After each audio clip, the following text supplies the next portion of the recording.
প্রিয় দিনী ভাই বোনেরা, আশা করি আপনারা ভালো আছেন। আল ফুরকান বাংলা চ্যানেলে আপনাদেরকে স্বাগতম। আপনাদের সুস্বাস্থ্য নিয়ে খায়াত কামনা করে আজকে আলোচনা শুরু করছি।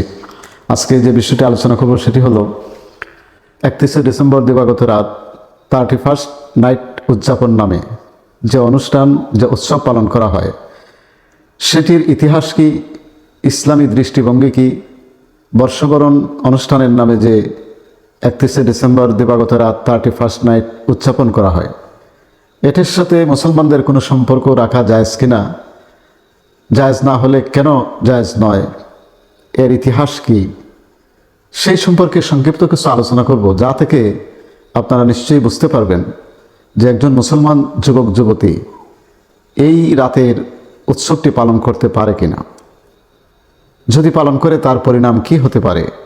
আজকের এই আলোচনার মাধ্যমে ইনশাল্লাহ আপনারা বিষয়টি অত্যন্ত সুস্পষ্টভাবে বুঝতে পারবেন। প্রাচীন রোমের অধিবাসীরা বিভিন্ন দেবদেবীর উপাসনা করত।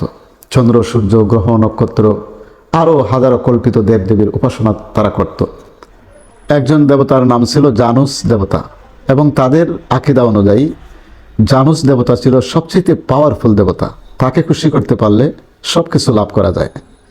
জানুস দেবতার নাম অনুসারেই তারা জানুয়ারি মাসের নামটি রাখে।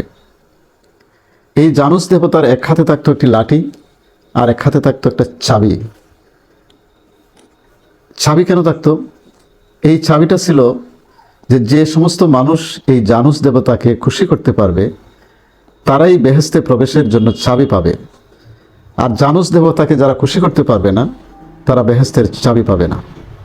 এই জন্য তারা 1 জানুয়ারি বিভিন্ন ধরনের আয়োজন করত জানুস দেবতাকে খুশি করার জন্য। এখন একজন মুসলিম হয়ে আপনি জানুস দেবতাকে খুশি করবেন আনন্দের মাধ্যমে, উৎসবের মাধ্যমে? নিশ্চয়ই নয়। পরবর্তীতে হযরত ঈসা আলাইহিস সালামের জন্মের 46 বছর আগে বেবিলনের এক স্বৈরশাসক, এক নায়ক জুলিয়াস সিজার নামে ব্যক্তি 31st নাইট উৎসবটি নিয়মিতভাবে চালু করে, এবং তারা এই অনুষ্ঠানের আয়োজন করে এই জন্য যাতে করে জানুস দেবতা তাদের প্রতি খুশি হয়, বিগত 1 বছরের গ্লানি, দুঃখ সব কিছু দূর হয়ে আগামী 1 বছর যেন অত্যন্ত ভালো কাটে। এই জন্যই তারা এই 31st নাইট উদযাপন করে বিভিন্ন অনুষ্ঠানের মাধ্যমে। প্রিয় দর্শক, এখন বুঝতে পারলেন এই উৎসবটি কি মুসলমানদের কোনো উৎসব? আমাদের মুসলিম যুবক যুবতীরা না বুঝেই তারা 31শে ডিসেম্বর মধ্যরাতে 000 আওয়ারে, 0 আওয়ারটিকেই বলা হয় 31শে ডিসেম্বর দিবাগত রাতের 0 আওয়ারটাকেই বলা হয় 31st নাইট।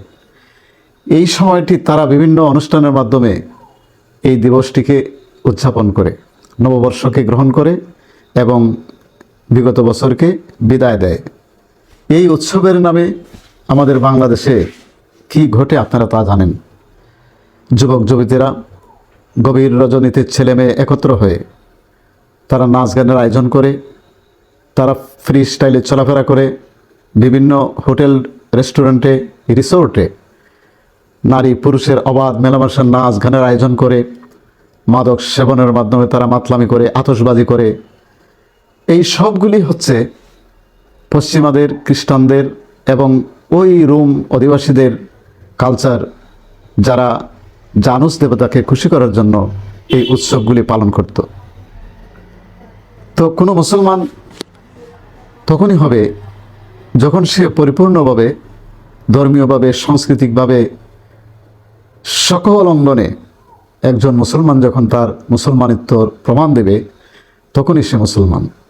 আল্লাহ তাআলা কোরআনে ইরশাদ করেন, ইয়া আইয়ুহাল্লাযীনা আমানু উদখুলু ফিস-সিলমি কাফা, হে ইমানদারগণ, তোমরা ইসলামে পরিপূর্ণভাবে দাখিল হও।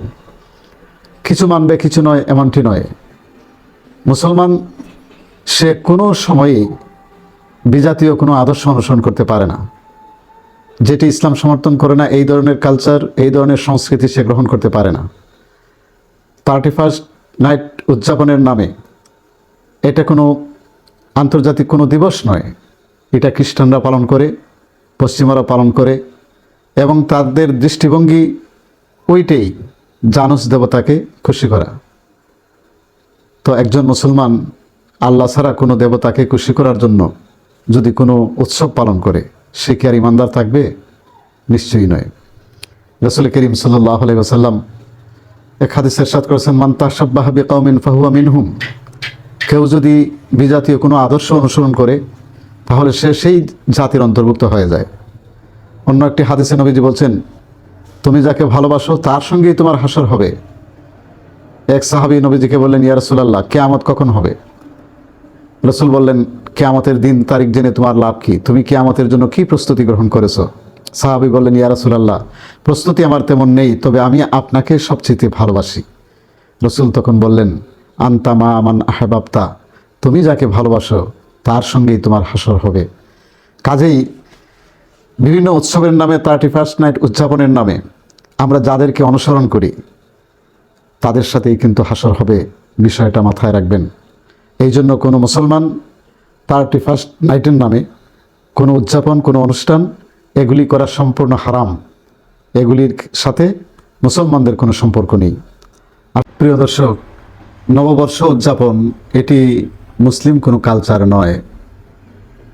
এক বছর চলে গেছে, নতুন বছর আসছে, এতে উৎসব করতে হবে, এটা মুসলমানদের কোনো রীতি নয়।